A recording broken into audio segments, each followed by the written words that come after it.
ഹയർസ്റ്റൻഡ് ഐറ്റിയുടെ online ക്ലാസ്സിലേക്ക് എല്ലാ സ്റ്റുഡൻസിനെയും സ്വാഗതം ചെയ്യുന്നു. രണ്ടാം വർഷ ട്രെയിനികൾക്ക് പഠിക്കാനുള്ള ഫ്രിക്ഷൻ എന്ന് പറയുന്ന ചാപ്റ്ററാണ് നമ്മൾ ഇന്നിവിടെ ഡിസ്കസ് ചെയ്യാൻ പോകുന്നത്. എന്തൊക്കെയാണ് മെയിനായിട്ടും ആ ചാപ്റ്റർ നമുക്ക് പഠിക്കാനുള്ളതെന്ന് നോക്കാം. ഈ ചാപ്റ്റർ മെയിനായിട്ട് നമുക്ക് പഠിക്കാനുള്ളത് എന്താണ് ഫ്രിക്ഷൻ, ടൈപ്സ് ഓഫ് ഫ്രിക്ഷൻ, അതേപോലെ ഫ്രിക്ഷൻ്റെ നിയമങ്ങൾ, coefficient of friction, angle of friction, angle of repose, advantages of friction, disadvantages of friction, അതുപോലെ തന്നെ ലാസ്റ്റ് ടോപ്പിക്ക് ഫ്രിക്ഷൻ റെഡ്യൂസ് ചെയ്യാനായിട്ട് ഫ്രിക്ഷൻ എങ്ങനെയൊക്കെ നമുക്ക് റെഡ്യൂസ് ചെയ്യാനായിട്ട് സാധിക്കും. ഫസ്റ്റ് ടോപ്പിക്ക് എന്താണ് ഫ്രിക്ഷൻ. ഫ്രിക്ഷൻ എന്താണെന്ന് വെച്ച് കഴിഞ്ഞാൽ രണ്ട് വസ്തുക്കൾ തമ്മിൽ ഒന്നിന് മുകളിൽ കൂടി ഒന്ന് ചലിക്കുമ്പം അവയുടെ സമ്പർക്ക തലങ്ങൾക്കിടയിൽ അവയുടെ ചലനത്തെ തടസ്സപ്പെടുത്തിക്കൊണ്ട് ക്രിയേറ്റ് ചെയ്യപ്പെടുന്ന ഫോഴ്സിനെയാണ് എന്തെന്ന് പറയുന്നത്, ഫ്രിക്ഷൻ എന്ന് പറയുന്നത്. നമുക്ക് സ്ലൈഡിലോട്ട് പോകാം. It is A force of resistance offered to motion whenever two surfaces move or try to move over each other. അതായത് ഫ്രിക്ഷൻ എന്ന് പറയുന്നത് മോഷനെ തടസ്സപ്പെടുത്തിക്കൊണ്ട്, ചലനത്തെ തടസ്സപ്പെടുത്തിക്കൊണ്ട് ചലനം സംഭവിക്കുന്നതിൻ്റെ ഓപ്പോസിറ്റ് ഡയറക്ഷനിൽ ക്രിയേറ്റ് ചെയ്യപ്പെടുന്ന ഫോഴ്സിനെയാണ് ഫ്രിക്ഷൻ എന്ന് പറയുന്നത്. Okay, no surface is absolutely frictionless. അടുത്തത് ടൈപ്സ് ഓഫ് ഫ്രിക്ഷൻ. മെയിനായിട്ടും രണ്ട് ടൈപ്പ് ഫ്രിക്ഷൻ ആണുള്ളത്, static friction and dynamic friction. എന്താണ് സ്റ്റാറ്റിക് ഫ്രിക്ഷൻ നോക്കാം. സ്റ്റാറ്റിക് ഫ്രിക്ഷൻ എന്ന് പറഞ്ഞു കഴിഞ്ഞാൽ സ്ലൈഡിലോട്ട് നോക്കുക. The friction between two solid objects when at rest. അതായത് രണ്ട് ഒബ്ജക്റ്റ് റെസ്റ്റിലായിരിക്കുമ്പം അനുഭവപ്പെടുന്ന ഫ്രിക്ഷനെയാണ് എന്തെന്ന് പറയുന്നത്, സ്റ്റാറ്റിക് ഫ്രിക്ഷൻ. അവിടെ മോഷൻ ഇല്ല, ഒബ്ജക്റ്റ് റെസ്റ്റിലാണ്. An example ആണ് prevent an object from sliding down a sloped surface. ഇനി ലിമിറ്റിംഗ് ഫ്രിക്ഷൻ. ലിമിറ്റിംഗ് ഫ്രിക്ഷൻ എന്ന് പറയുമ്പം ഒബ്ജക്റ്റിൽ അപ്ലൈ ചെയ്യുന്ന പുള്ളിംഗ് ഫോഴ്സും അതുപോലെ തന്നെ ഫ്രിക്ഷണൽ ഫോഴ്സും തുല്യമായിരിക്കും. അങ്ങനെ വരുമ്പോഴത്തേക്കാണ് അതിനെയാണ് എന്തെന്ന് പറയുന്നത്, ലിമിറ്റിംഗ് ഫ്രിക്ഷൻ എന്ന് പറയുന്നത്.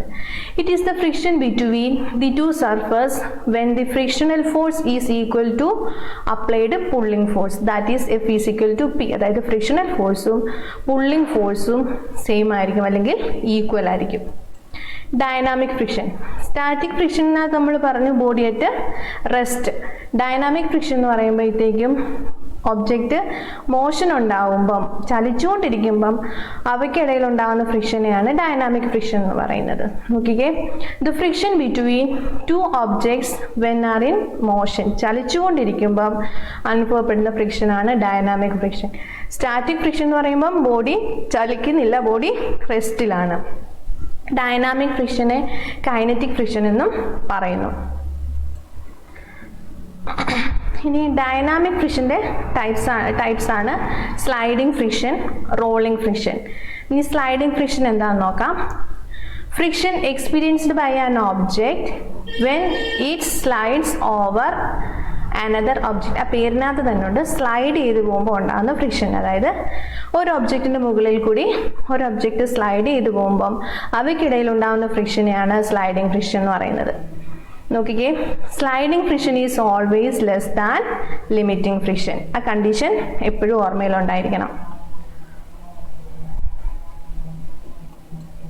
അടുത്തത് റോളിംഗ് ഫ്രിക്ഷൻ. റോളിംഗ് ഫ്രിക്ഷൻ എന്ന് പറഞ്ഞു കഴിഞ്ഞാൽ ഒരു ഫ്ലാറ്റ് സർഫസിൽ സർക്കുലർ ഷേപ്പിലുള്ള ഒരു ഒബ്ജക്റ്റ് മൂവ് ചെയ്യുമ്പം ഉണ്ടാകുന്ന ഫ്രിക്ഷനാണ് റോളിംഗ് ഫ്രിക്ഷൻ. നോക്കിക്കേ, friction that occurs when a round object rolls on a flat surface. Round shape അല്ലെങ്കിൽ സർക്കുലർ ഷേപ്പിലുള്ള ഒരു ഒബ്ജക്റ്റ് ഫ്ലാറ്റ് സർഫസിൽ കൂടി മൂവ് ചെയ്യുമ്പോൾ ഉണ്ടാകുന്നതാണ് rolling friction. Rolling friction is less than sliding friction. Okay,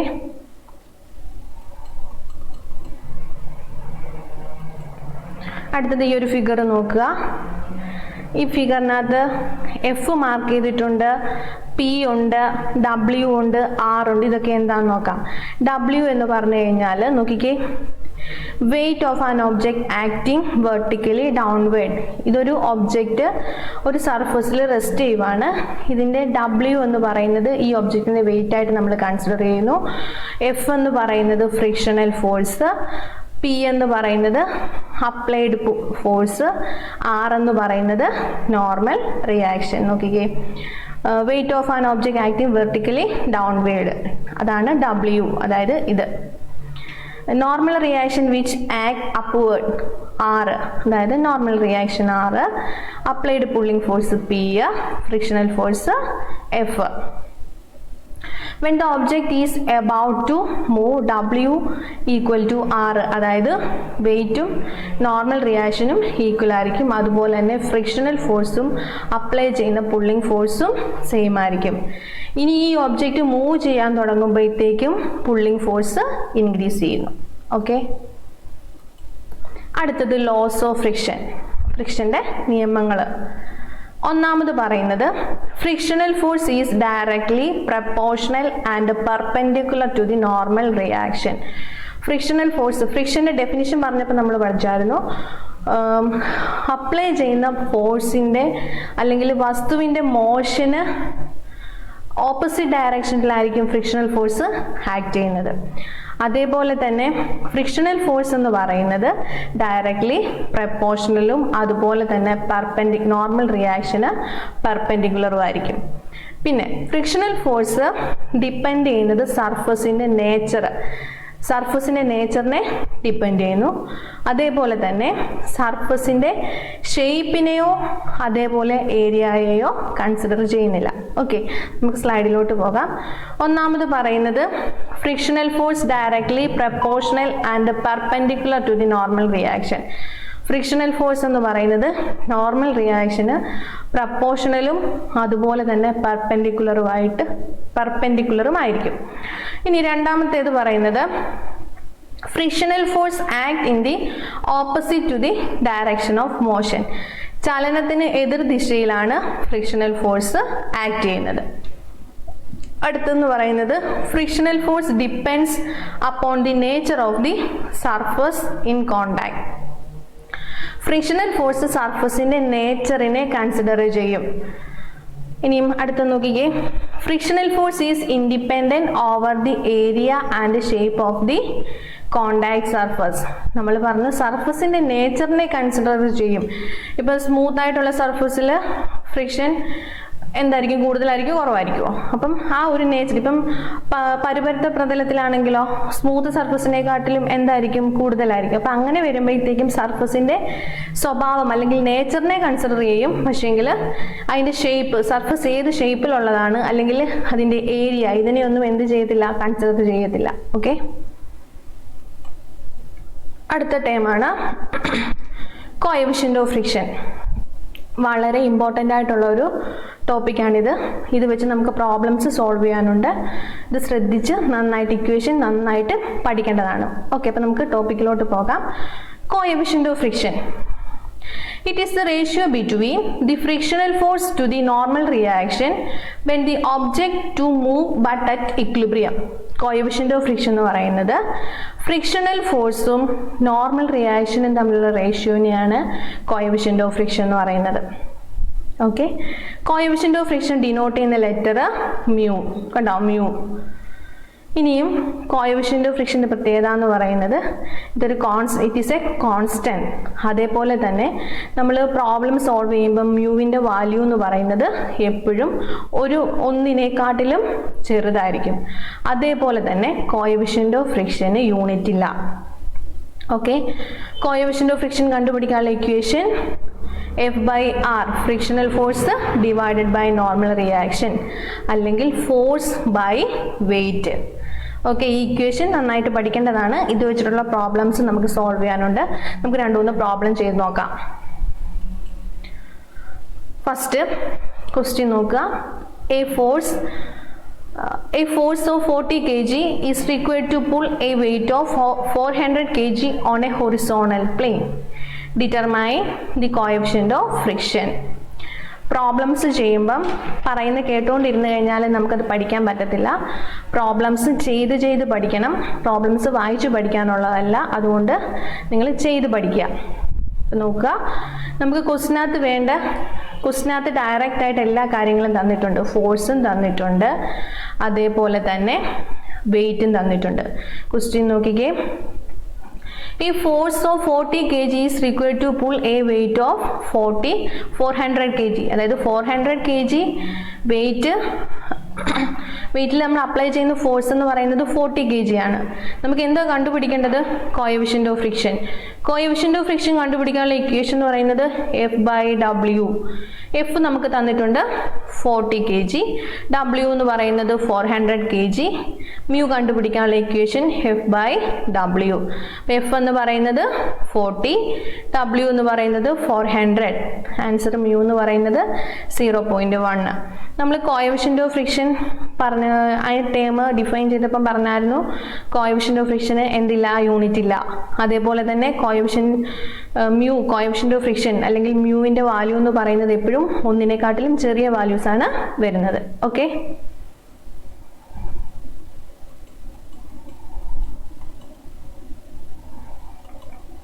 ഒരു പ്രോബ്ലം കൂടി നോക്കാം.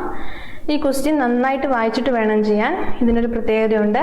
ഇവിടെ യൂണിറ്റ് വ്യത്യസ്തമാണ് തന്നേക്കുന്നത്. A force of 30 Newton is required to move a body of mass 35 kg on a flat surface horizontally at a constant velocity. Find the coefficient of friction. ഇവിടെ coefficient of friction അതായത് mu ആണ് കണ്ടുപിടിക്കേണ്ടത്.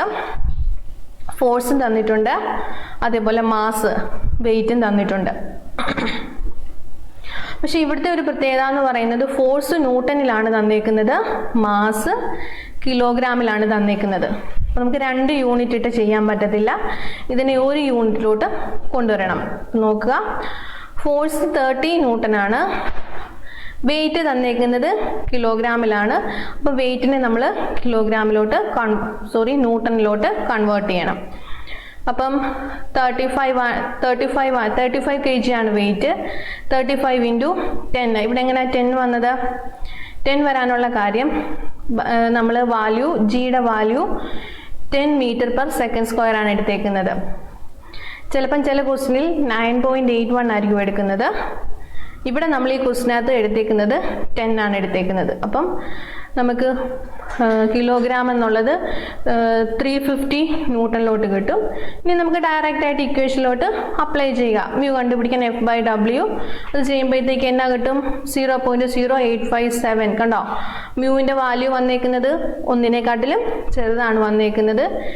മ്യൂവിന് unit ഇല്ല, അതുകൊണ്ടാണ് unit കൊടുക്കാത്തത്. Okay, അടുത്തത് a solid weighs 20 kg. This is placed on a solid surface. How much force does it require to come in motion when coefficient of friction is 0.24? ഇതൊരു indirect question ആണ്. ഇത്രയും നമ്മൾ 2 problem ചെയ്തതിലും നമുക്ക് equation അനുസരിച്ചുള്ള details, ഫോഴ്സും അതേപോലെ തന്നെ എന്ത് തന്നിട്ടുണ്ടായിരുന്നു? വെയിറ്റും തന്നിട്ടുണ്ടായിരുന്നു. മ്യൂ മാത്രം കണ്ടുപിടിച്ചാൽ മതിയായിരുന്നു. ഇവിടുത്തെ പ്രത്യേകത എന്ന് പറയുന്നത് നമുക്ക് മ്യൂ തന്നിട്ടുണ്ട്, അതേപോലെ വെയിറ്റും തന്നിട്ടുണ്ട്. അതായത് ഈ സോളിഡ് 20 കിലോ ഉള്ള ഈ സോളിഡ് മോഷനിലോട്ട് വരാനായിട്ട് എന്തുമാത്രം ഫോഴ്സാണ് അപ്ലൈ ചെയ്യേണ്ടത്, അതിൻ്റെ കോഎഫിഷ്യന്റ് ഓഫ് ഫ്രിക്ഷനും നമുക്ക് തന്നിട്ടുണ്ട്. അപ്പം നോക്കുക, തന്നേക്കുന്ന ഡീറ്റെയിൽസ് നമ്മൾ എഴുതി. നമ്മുടെ ഇക്വേഷൻ എന്ന് പറയുന്നത് മ്യൂ = F/W. ഇതിനകത്തുനിന്ന് നമുക്ക് എഫ് കണ്ടുപിടിക്കാം. ക്രോസ് മൾട്ടിപ്ലൈ ചെയ്യുക. ക്രോസ് മൾട്ടിപ്ലൈ ചെയ്യുമ്പോൾ മ്യൂ × W. മ്യൂ നമുക്കറിയാം, W തരാം, അത് നമ്മൾ ഇൻറ്റു ചെയ്യുമ്പം 4.80 kg. ഇവിടെ നമ്മൾ മ്യൂ അല്ല കണ്ടുപിടിച്ചത്, ഫോഴ്സാണ് കണ്ടുപിടിച്ചത്. പ്രത്യേകം നോട്ട് ചെയ്യുക. ഇവിടെ ഇത്രയും നേരവും നമ്മൾ ചെയ്തതിൽ യൂണിറ്റ് ഇല്ലായിരുന്നു. യൂണിറ്റ് ഇല്ലാഞ്ഞതിൻ്റെ കാരണം എന്താ? നമ്മൾ മ്യൂ ആണ് കണ്ടുപിടിച്ചത്, ഇവിടെ നമ്മൾ ഫോഴ്സ് ആണ് കണ്ടുപിടിക്കുന്നത്. അപ്പം വാല്യൂ വന്നേക്കുന്നത് ഒന്നിനെക്കാട്ടിലും കൂടുതലാണ്, ഫോഴ്സ് ആണ്. നമ്മൾ പറഞ്ഞത് കോഎഫിഷ്യന്റ് ഓഫ് ഫ്രിക്ഷൻ മ്യൂവിൻ്റെ വാല്യൂ ആണ് ഒന്നിനെക്കാട്ടിലും കുറവ് വരുന്നത്. ഓക്കെ, ഇനി അടുത്ത term angle of friction. Angle of friction എന്ന് പറയുന്നത് നോർമൽ റിയാക്ഷനും റിസൾട്ടൻറ്റ് ഫോഴ്സും തമ്മിലുണ്ടാക്കുന്ന ആംഗിളിനെയാണ് ആംഗിൾ ഓഫ് ഫ്രിക്ഷൻ എന്ന് പറയുന്നത്. ഇതാണ് നോർമൽ റിയാക്ഷൻ, ഇതാണ് റിസൾട്ടൻറ്റ് ഫോഴ്സ്. ഇവയ്ക്കിടയിൽ ഉണ്ടാകുന്ന ആംഗിൾ തീറ്റ, ഇതിനെയാണ് എന്തെന്ന് പറയുന്നത്? ആംഗിൾ ഓഫ് ഫ്രിക്ഷൻ എന്ന് പറയുന്നത്. നോക്കുക, ഈ ഒരു ഒബ്ജക്റ്റ് നോക്കുക. ഒരു ഒബ്ജക്റ്റ് റെസ്റ്റ് ചെയ്യുന്നു, ഇതിൻ്റെ വെയിറ്റ് W ആയിട്ട് നമ്മൾ കൺസിഡർ ചെയ്യുന്നു. Pulling force P, frictional force F.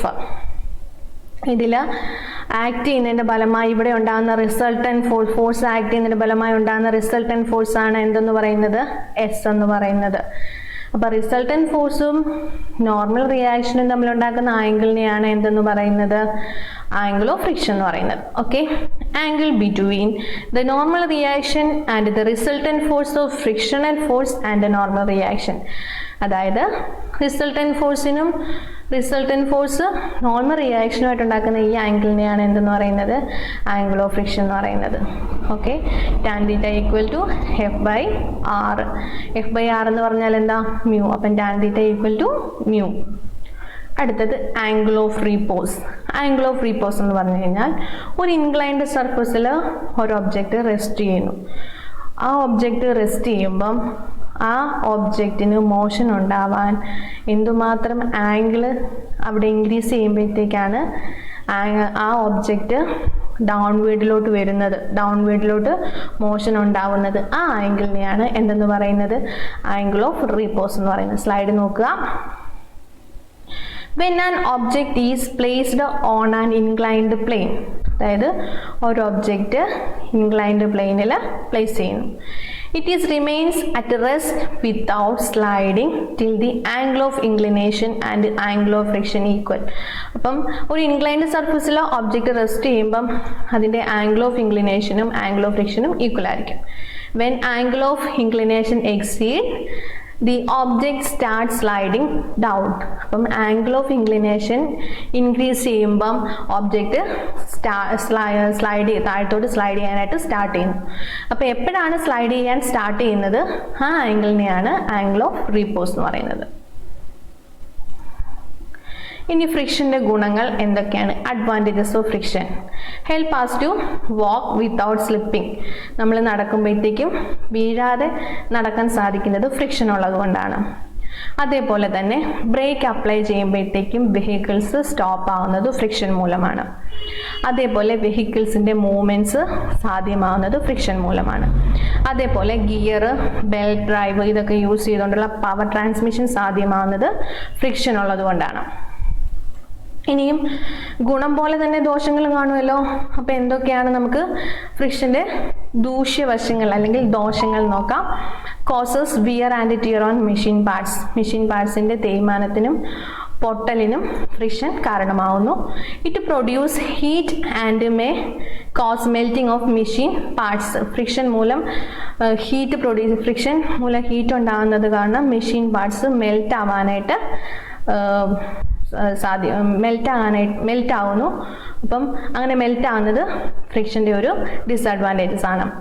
അതേപോലെ തന്നെ മെഷീൻ പാർട്സിൻ്റെ എഫിഷ്യൻസി റെഡ്യൂസ് ചെയ്യുന്നു. അതേപോലെ തന്നെ മൂവിങ് ഓബ്ജക്റ്റിൻ്റെ സ്പീഡ് റെഡ്യൂസ് ചെയ്യുന്നു. അപ്പം നമ്മൾ അഡ്വാൻറ്റേജസും കണ്ടു, ഡിസഡ്വാൻറ്റേജസും കണ്ടു. ഇനി നമുക്ക് ഫ്രിക്ഷൻ കുറയ്ക്കാനായിട്ട് എന്തൊക്കെ ചെയ്യാൻ പറ്റും? First one, using suitable lubricants between the moving parts.